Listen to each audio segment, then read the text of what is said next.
કોંગ્રેસ ત્રીજા નંબરે જ રહેશે વિસાવદર. હું તમને રોનકભાઈ બીજી પણ એ વાત કરીશ, હું ખાલી કોંગ્રેસનો આગેવાન છું એટલે કોંગ્રેસની વાત નહીં, ભાજપ કોંગ્રેસ જીતે ગુજરાતમાં એ વસ્તુને હું એટલા માટે કહું છું કે ગુજરાતમાં ત્રીજો પક્ષ નથી ચાલતો.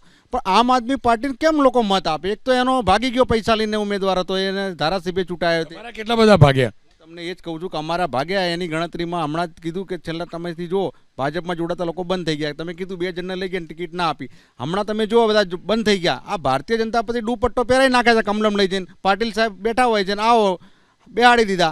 એટલે હમણાં તમે પરિસ્થિતિ જુઓ, છેલ્લા ઘણા ટાઈમથી કોંગ્રેસવાળા કે બીજા પક્ષવાળા ભાજપમાં જતા નથી ને હવે સમય પરિવર્તન આવી રહ્યો છે.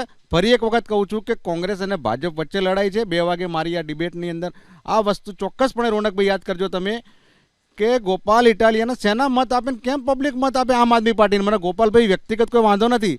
બીજી એક સરખામણી કરી રાદડિયાજી, જયેશભાઈ આરે અને ગોપાલ ઇટાલિયાની, બંનેનો કઈ રીતે સરખામણી કરી શકાય? પરેશ ધાનાણી અને રાદડિયાની કરી શકાય.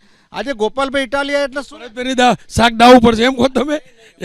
તમે પરેશભાઈ રિસ્કમાં ના મૂકશો એટલા માટે કહું છું, પરેશભાઈ ધાનાણીનું લેવલ ને જયેશ રાદડિયાનું લેવલ એક પરિવારનું સરખું છે. એ લોકો રાજનીતિમાં વર્ષોથી એમને લોહી વેડ્યું છે.